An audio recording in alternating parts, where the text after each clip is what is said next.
The tabletop takeaway. Game mechanics on display. Three designers share the stage. Pick a genre and we'll play. The tabletop takeaway. All right, welcome back to the Tabletop Takeaway. I'm Ananda Gunaratna. I'm Charlie McCarran. And I'm Trevor Muller-Hagel. And today we're going to be talking about Mage Wars. So I was actually a playtester for Mage Wars for a couple of years. That's awesome. I'm quite familiar with the game, and I introduced both of you to it. A couple weeks ago. Yeah, so you got a taste of the gameplay. For those of you who aren't familiar with Mage Wars, it's a game where you're wizards fighting each other. And you're in an arena, which is a 3x4 grid, so 12 different spaces. And you have a spell book of lots of different spells, which you can construct before the game. So sort of, there's a deck building aspect, like in games like Pokemon or deck Magic. construction. Yeah. No. And every round, you choose 2 spells from your entire deck. And those spells are available to you to cast that round by paying mana. And there's lots of different types of spells. You've got creatures that you can summon to fight your enemy for you. You've got enchantments, which you play face down and then flip face up later as a sort of a surprise. You've got equipment that you can use to make your mage a really powerful fighter. You've got attack spells that you can zap things with. There's a ton of variety. The game is quite complex. It's got lots of different keywords on cards that you need to look up in the rule book. And the combat involves rolling a lot of dice. Of course, there's no random drawing of cards, so the random element in Mage Wars is the die rolls instead. And I actually really like the dice system. It's got critical hits and normal hits, and armor negates normal hits but not critical hits. So even if the enemy you're fighting is heavily armored, you can still get a couple of critical hits through. Well, and critical hits are fairly common too, which is pretty nice that you can have that regularly instead of like D&D where it's one number on a D20. Yeah. It's much more reliable. Yeah, mathematically, as a unit's armor increases infinity, the amount of damage it takes on average from an attack goes down to half. Yeah. Yeah. And one thing that strikes me about Mage Wars that I haven't seen in any game is there's not like figures on the board.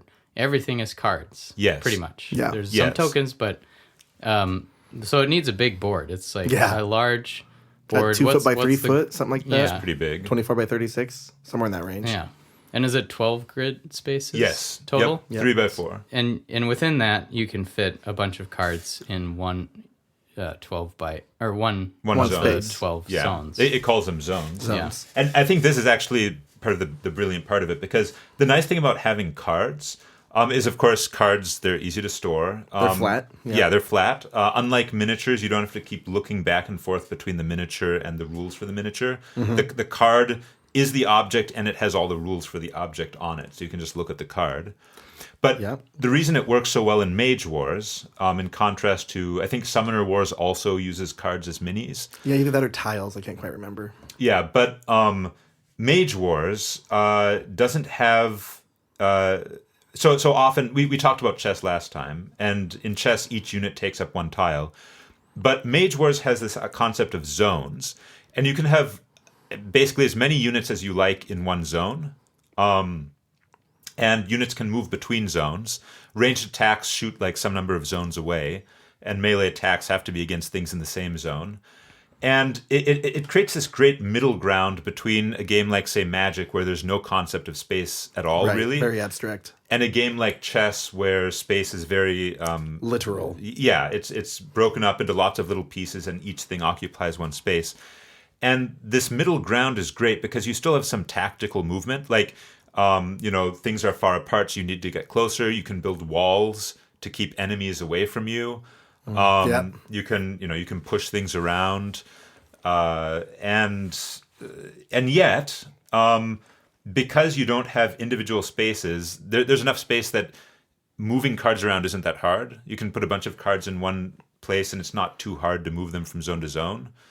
And because the cards aren't like right up against each other, unlike Summoner Wars where they are, and I feel that one's a bit more awkward. But also the sort of middle ground abstraction of space into zones, it's very nice. It's exactly the right level. Like you have each zone matters. Whereas the difference between being in one small space and an adjacent space might not matter that much. Yeah. And I think like one thing that I realized, if you're playing someone in Magic, you have to pay attention to all their cards at once. Versus this game, you can pay attention to everything, but really the ones that are right next to you are the ones you really have to look at. Oh, yeah. So there's like a scale of how much things matter to you. Right. So, yeah. I think my favorite part of Mage Wars is honestly the zone system. I think that's a really clever way of defining space. I'd be curious to talk about having all your cards available to you at once. Yes. Because I think that is really too. Thought it was going to be intimidating. And it was a little, of course. There's a lot going on in the cards, but that's, I think, my takeaway from the game is giving players access to an entire deck. Yeah. Yes. How big is a deck, Ananda? Do you remember? Typically. I don't know exactly. A deck is 120 points. I would say the average card probably costs you about 2 points to include, say. So like 50 to 60 is a pretty somewhere around 60 accurate cards. range, yeah. I would say. Man. But we should say also the reason I think it works so well is, yes, you have access to all your cards, but you both have to simultaneously choose two. Right. And then you reveal those, and whether or not you use them is up to you. But you can't respond like with the perfect card to your opponent every time. Yeah, like, I have Counterspell in my deck, so I can cast that, and that counters what you just did, even though I didn't prepare it. No. You have access to all your cards, but you don't have access to all of your cards all of the time. Right. Which is probably the key to making that not too overwhelming. And I know, and that, I mean, that's the big thing people notice when they learn about Mage Wars is, oh, you mean any card in my deck is available? Right. And it is, I mean, it is good aspects and bad aspects. Obviously, it gives the player a lot of freedom. And when you're constructing the deck, you don't have to worry about, oh, how likely am I to draw this? At the same time, there is a penalty for the approachability because new players... it's a lot of keywords to master. Yeah. And I think that is something that keeps people from approaching the game. Oh, absolutely. Which brings me to one question, which is, how do you balance card access or players' ability to access cards in their deck versus approachability? Because Mage Wars obviously is one extreme, and then you've got Magic at the other extreme, right, where you just draw random cards. Right. And like, just where's that balance? I was actually, that was what I was trying to make with Archmagus a little bit back in the day, where it's a deck building game where you build your deck as you play, but having that kind of sense of randomization tied in with a reliable thing that you can do or reliable things you can do, I think is really important, because it's weird that, I only have access to 2 spells. It's a little bit like D&D's wizards memorize their spells and clerics memorize their spells for a day. It's like, well, why is that? Sorcerers have access to all their spells at all times. And so it's an interesting choice to have that in a game where you have access to everything, but you only get to choose some at a time. Yeah. I'm not entirely sold on it, but what I did like about it is that both Charlie and I were playing it together, and we both had the same downtime at the same time, right? Right. We're not waiting for each other necessarily to choose what cards they're going to play. We're both choosing that at the same time, and then it's been chosen. It's done. That's a good point. Yeah. Yeah, because that's the real downside, is when you are waiting for someone to make a choice. Yeah, and that's something you can easily make simultaneous. Right. Yeah, one other thing I really liked about Mage Wars is that it felt more like an engine building aspect than other tactical combat games, maybe, where you're just like, I'm just trying to wipe out your whole army. But, I get to play this... I forget what they're called, but the... Spawn points. Spawn points, yeah. Yeah. that let me spawn a new animal every turn. I've loved being the Beastmaster, by the way. I mean, I love Just, like, my role too. It was sending great. foxes and wolves at you. Yeah. Suddenly Yeah. I get the superpower alpha wolf. That all my wolves are powered Well, up. then I got to do my big, massive fire burst on all of your guys and just like decimated all your animals for a second. And it for a didn't even second. feel that bad because I Which got is great. to keep spawning. Yeah. So just a quick aside to listeners is the way spawn points work is, so normally you can only prepare 2 cards per turn, but if you have a spawn point, you can prepare a 3rd card for that spawn point to cast. So it's sort of like, the spawn point is sort of like a mini version of your mage. It also gets to prepare and cast a spell, and it even generates mana. To cast the spells. Right. And if it doesn't have enough mana to cast its spell, it takes the remainder from your supply. Right. But I feel like there's something very satisfying about that. Oh, yeah. Investment. Yeah. Yeah. Like I invested in this point. Yeah. And it's going to help me in the future. Like Yeah. that's a great thing. Not a lot of games like this have that. Other than, Magic does have lands to improve like what Magic you have access to. But it's not the same feeling, right? Like it's not like I created this in space. It feels to me like it's a little helper, right? It's like a mini version of you that can also do similar things to what you can do. Like it would be like in Magic if you had a card that had like its own little deck and it drew a card and cast it from that deck. Which there probably is a Magic card that has that, because there's everything. But yeah. Another thing I think is really satisfying for some reason, and maybe you guys can help me figure out why it is Magebind items, or not Magebind, or Spellbind items. So like you, Trevor, I think you had a wand, right? Yes, I did have a wand. And you bound Fire Blast to it, and then you could just use Fire Blast repeatedly. Yeah, that's very satisfying. oh yeah, I love that. It's sort of like... It's like you've committed to a strategy, and now you get the power from that committing to that strategy. And it also gives you a little bit of customization too. Yes. Creativity, which is something we've talked about previously. Because you have this wand, you can bind any spell you like to it. So it's like by binding a spell, you're sort of making it yours, right? Like you're saying, okay, I'm making this creative decision. This is my wand. It does this. I will say, I think one point we have not discussed about the game is that once a spell is cast, it is out of the game. Right. Yes. So if a creature is killed, it is gone. If your spell finishes, it's done. Right. Like, you do not get it back in your deck. So your deck does dwindle down as you play. Yeah. Yeah. Unless you bind it to an item, Unless you bind it to an item. Yes. and then you can use it repeatedly. Yeah, which is great. Well, the thinking about like why that spellbind isn't fun too. We talked about emergent complexity in the last episode on chess. Emergent complexity being like a small amount of rules that yields like lots of interesting strategic Variations. possibilities. Yeah. And that is one of them where it's like, oh, a simple effect. Attach a thing to Attach this. a thing. I can do that. But you can combine it with any spell. And so the other thing like that's emergent complexity about this game is that everything, aside from some of your own items that are on your sorcerer, are on the board. So spawn points, like if you want to have a mana crystal that's like giving you more mana, that's also on the board. And can be people destroyed. can attack it. Yeah, and destroy it. Charlie tried, but he couldn't do it. I tried. But I just love that idea that everything can interact with everything else. Yeah. And Yeah, like, absolutely. The more different interactions of different components. Yeah. And I mean, in that example, that's another place where the spatial aspect really comes into it because, you've got your mana crystal, but you can like put it way over there, right? Or you can put it behind some walls and just use space to protect it because you're in a different place, so your opponent has to decide which one do they go after. Man. Yeah. Such a flexible system. It's so cool. Yeah. And I also feel like it does a really good job of simulating the feel of magical combat. I mean, it takes a lot of rules to get there, but it does thematically feel quite authentic, I think. It does, yeah. It's like, well, chess does not feel like a theme so much as, maybe like trying to capture the king.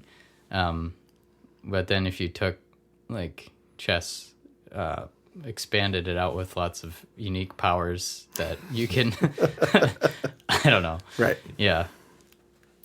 What if you could move 2 pieces on your turn? Oh. Yeah.